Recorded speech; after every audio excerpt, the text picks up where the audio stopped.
ನಮ್ಮ ಜನನೇ ಮಲ್ಲಣ್ಣವ್ರಿಗೆ ಅವಾಯ್ಡ್ ಮಾಡ್ತಾ ಇದ್ದಾರೆ, ಬೇಡ ಹೋಗೋದು ಹಂಗೆ ಹಿಂಗೆ ಅಂತೇಳಿ ಹೇಳ್ತಾ ಇದ್ದಾರೆ ಅಂದ್ರೆ ಅವರು ಹೇಳ್ತಾರೆ. ಬಟ್ ಮಲ್ಲಣ್ಣವ್ರಿಗಂತೂ ಗೊತ್ತಾಗಬೇಕಾ? ಈಗ ಆಯಿತು 20 ದಿವಸ ಅವರು ವಾಸ್ತವ ಮಾಡಿದ್ರು ಇಲ್ಲಿ. SDPI ಈ ಮಟ್ಟಕ್ಕೆ ಬೆಳೆಯಲಿಕ್ಕೆ ಯಾಕೆ ಅವರು ಬಿಟ್ಟರು? ಅವರು ರೆಡಿ ಮಾಡ್ಬೋದಿತ್ತಲ್ಲ, ಸಮುದಾಯಕ್ಕೆ ಒಂದು ಮನೆ ಒಲಿಸ್ಬೋದಿತ್ತಲ್ಲ. ಎಲ್ಲ ಸಮುದಾಯದ ನಾಯಕರು ಇಲ್ಲಿದ್ದರು ಸರ್. ಹ್ಯಾರಿಸ್ ಸಾಹೇಬ್, ನಮ್ಮ ಸಲೀಂ ಅಹಮದ್ ಅವರು, ರಿಜ್ವಾನ್ ಅರ್ಷದ್ ಅವರು ಅಂತೂ ಇಲ್ಲೇ ಮುಖಮ್ ಮಾಡಿಬಿಟ್ಟಿದ್ರು. ಎಲ್ಲ ನಾಯಕರು ಬಂದರು, ಅವ್ರು ಯಾಕೆ ಮಾಡಲಿಲ್ಲ? ಇಷ್ಟು ಮಟ್ಟಕ್ಕೆ ಬೆಳೆಯೋಕ್ಕೆ ಯಾಕೆ ಬಿಟ್ಟರು? ಅವ್ರದ್ದು ಜವಾಬ್ದಾರಿ ಇತ್ತಲ್ಲ, ಮತ್ತು ಅವ್ರಿಗೆ ಜವಾಬ್ದಾರಿ ಕೊಟ್ಟಿದ್ರಲ್ಲ, ಮತ್ತು ಅವ್ರೇನು ಮಾಡಿದ್ರು? 20 ದಿವಸ ಬಂದು ಇಲ್ಲಿ ಬರೀ ಗೂಬೆ ಜಬ್ಬಾರ್ ಸಾಹೇಬ್ರ ಮೇಲೆ ಕುಣಿದು ಇದು ದೇವಸ್ಥಾನದ ಗಂಟೆ ಹಾಕಿಬಿಟ್ಟಿದ್ದು ಜಬ್ಬಾರ್ ಸಾಹೇಬರು. ಯಾರು ಬಂದರೂ ಹೊಡ್ಕೊಂಡು ಹೋಗ್ಬೋದು. ಯಾಕೆಂದರೆ ಜಬ್ಬಾರ್ ಸಾಹೇಬ್ರಿಗೆ ಮಲ್ಲಣ್ಣವ್ರಿಗೆ ಆಗಲ್ಲ ಅಂತ ಗೊತ್ತು. ಜಬ್ಬಾರ್ ಸಾಹೇಬ್ರ ವಿರೋಧ ಯಾರು ಹೇಳ್ತಾರೆ? ಮಲ್ಲಣ್ಣವ್ರ ಹತ್ರ ಒಳ್ಳೆಯನು. ಅದು ಮಲ್ಲಣ್ಣವ್ರಿಗೂ ಗೊತ್ತಾಗಬೇಕು. ಮಲ್ಲಣ್ಣವ್ರ ಜೊತೆಗಿದ್ದರೆ ಭಾಳ ವಿರೋಧ ಜಬ್ಬಾರ್ ಸಾಹೇಬ್ರ ಹತ್ರ ಬಂದು ಹೇಳಿದ್ದಾರೆ. ಅದು ಒಂದಿಲ್ಲ ಒಂದು ದಿವಸ ಅದು ಬಹಿರಂಗವಾಗಿ ಹೇಳ್ತಾರೆ ಜಬ್ಬಾರ್ ಸಾಹೇಬರು. ಯಾರ್ಯಾರು ಏನು ಹೇಳಿದ್ದಾರೆ, ಅವ್ರ ಜೊತೆಗಿರೋರು ಇವ್ರ ಜೊತೆಗೆ ಸಂಪರ್ಕದಾಗಿದ್ದು ಏನೇನು ಮಾಡಿದ್ದಾರೆ ಅಂತೇಳಿ ಒಂದಿಲ್ಲ ಒಂದು ದಿವಸ ಬರ್ತೈತಿ.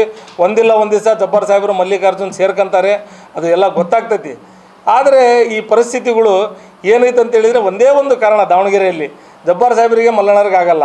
ಜಬ್ಬಾರ್ ಸಾಹೇಬ್ರ ವಿರೋಧ ಹೇಳಿದರೆ ಮಲ್ಲಣ್ಣರ ಹತ್ರ. ಇದು ಒಂದು ಸ್ಟ್ರಾಟಜಿ ಆಗಿಬಿಟ್ಟೈತಿ. ಅದು ಏನಾಗ್ಬಿಟ್ಟೈತಿ, ಯಾರು ನೋಡಿದ್ರೂ ಗಂಟೆ ಹೊಡಿಬೇಕು ಜಬ್ಬಾರಣ್ಣಂದು. ಏನಾಗೈತಿ ಪರಿಸ್ಥಿತಿ ಅಂದರೆ, ಜಬ್ಬಾರಣ್ಣ ವಿರೋಧ ಮಾಡ್ದೆ, ಮನೆಗೆ ಕುಂತೆ ಜಬ್ಬಾರಣ್ಣ ವಿರೋಧ ಮಾಡ್ದೆ. ಮನೆಗೆ ಬರಲಿಲ್ಲಿದ್ರು ನಾನು ಒಂದು ತಿಂಗಳದಿಂದ ನಿಮಗೆಲ್ಲ ನಮ್ಮ ಮೀಡಿಯಾದವ್ರಿಗೆ ಗೊತ್ತೈತಿ, ನಮ್ಮ ಸ್ನೇಹಿತರಿಗೆ ಭಾಳ ಜನರಿಗೆ ನನಗೆ ಹೆಲ್ತ್ ಸರಿ ಇಲ್ಲ, ಒಂದು ತಿಂಗಳದಿಂದ ಅಂಡರ್ ಟ್ರೀಟ್ಮೆಂಟ್ ಇದ್ದೀನಿ. ನಾನು ಫೋನು ಎತ್ತುತ್ತಾ ಇಲ್ಲ, ಹೊರಗಡೆನೂ ಹೋಗಿಲ್ಲ. ನನಗೆ ಚಕ್ರ ಬರ್ತೈತೆ ಹೊರಗಡೆ ಹೋದರೆ. ಏನು ಗೂಬೆ ಇರ್ತದೆ, ಜಬ್ಬಾರ್ ಸಿರಾಜ್ ಸೇರಿ ಎಲ್ಲ SDPIಗೆ ಸಪೋರ್ಟ್ ಮಾಡಿದರು. SDPIನವರು ಈ ಮಟ್ಟಕ್ಕೆ ಬೆಳೆಯೋಕ್ಕೆ ಯಾಕೆ ಬಿಟ್ಟರು? ಇವರು ಬಂದ್ರಲ್ಲ. ಈಗ ನಿನ್ನೆ ಜಬ್ಬಾರ್ ಸಾಹೇಬ್ರು ಹೇಳಿದ್ದಾರೆ, ರಿಜ್ವಾನ್ ಅರ್ಷದೇ ತನ್ವೀರ್ ಸೇಠಿಗೆ ಸೋಲ್ಸೋಕ್ಕೆ SDPI ಕರ್ಕೊಂಡೋಗಿ ಫಸ್ಟ್ ಮೈಸೂರಲ್ಲಿ ಅವರು ಷಡ್ಯಂತ್ರ ನಡೆಸಿದ್ದು, ಅವ್ರಿಗೆ ಅನುಭವ ಐತಿ ಇದು ಅಂತ ಹೇಳಿದ್ದಾರೆ ಜಬ್ಬಾರ್ ಸಾಹೇಬರು.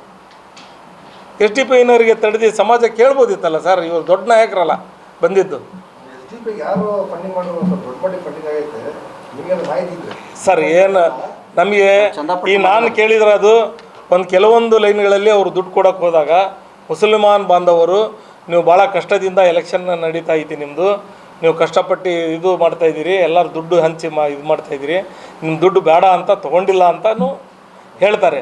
ಅವರವರೇ ಫಂಡಿಂಗ್ ಮಾಡ್ಕೊಂಡು ಆ ಮೈಸೂರಿನವರು ಅವರು ಇವರು ಯಾರ್ಯಾರೋ ಬಂದು ಅವ್ರ ಜೊತೆಗೆ ಫೈನಾನ್ಸರ್ಗಳು ಭಾಳ ಜನ ಇದ್ದಾರೆ, ಅವ್ರು ಚಂದ ಭಾಳ ಮಾಡಿದ್ದಾರೆ ಅಂತ ಹೇಳಿ ಸುದ್ದಿ ಸರ್. ಅವ್ರ ಜೊತೆಗಂತೂ ನಮ್ಮದು ಸಂಪರ್ಕ ಇಲ್ಲ.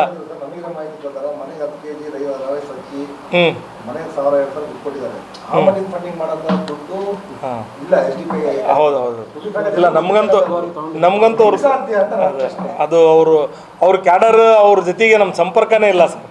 ನಮ್ಮ ಸಂಪರ್ಕನೇ ಇಲ್ಲ ಅವ್ರ ಜೊತೆಗೆ.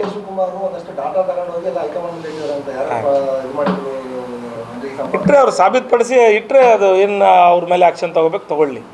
ಯಾರು ಮಾಡಿದಾರೋ ಅವ್ರ ಮೇಲೆ ತೊಗೊಳ್ಳಿ. ಅದೇನು ಅದು ಬಹಿರಂಗವಾಗಿ ಇದ್ದಿದ್ದು, ಅದೇನು ಮುಚ್ಚು ಮರೆಸಿ ಮಾಡೋದಲ್ಲ. ಯಾರು ಜಮೀರ್ ಅವ್ರ ಆಪ್ತಾನ ಯಾರು ಆಪ್ತ ಅವನು ಗೊತ್ತಿಲ್ಲ. ಜಮೀರ್ ಸಾಹೇಬ್ರಂತೂ ಹೇಳಿದರು ನನಗೆ ಪರಿಚಯನೇ ಇಲ್ಲ ಅವನು ಅಂತ ಲಾಸ್ಟ್ ಟೈಮ್. ಇಲ್ಲ ಅವನಿಗೆ ಅಲ್ಲ ಇದ್ಬೋದು, ಬಟ್ ಜಮೀರ್ ಸಾಹೇಬ್ರಂತೂ ಸ್ಪಷ್ಟವಾಗಿ ಹೇಳಿದರು ನನ್ನ ಜೊತೆಗೇನಿಲ್ಲ, ಅವ್ನು ಮಲ್ಲಣ್ಣರೇ ಭೇಟಿ ಮಾಡಿಸಿದ್ದು, ಅದು ಅವ್ರಿಗೆ ಕೇಳಬೇಕಾಗ್ತದೆ ಅದು ಏನು ಯಾರು ಆಪ್ತಾರಂತ. ಸರ್ ಇಷ್ಟಂತೂ ನಾನು ನಿಜ ಹೇಳ್ಬೇಕಂತ ಹೇಳಿದರೆ ಏನು ಸರ್, ನಾವು DK ಶಿವಕುಮಾರ್ ಸಾಹೇಬ್ರಿಗೆ ಕೊಡ್ಬೇಕು ಸರ್. ಇವತ್ತು ಕಳಿಸ್ತೀವಿ ಎಲ್ಲರಿಗೂ.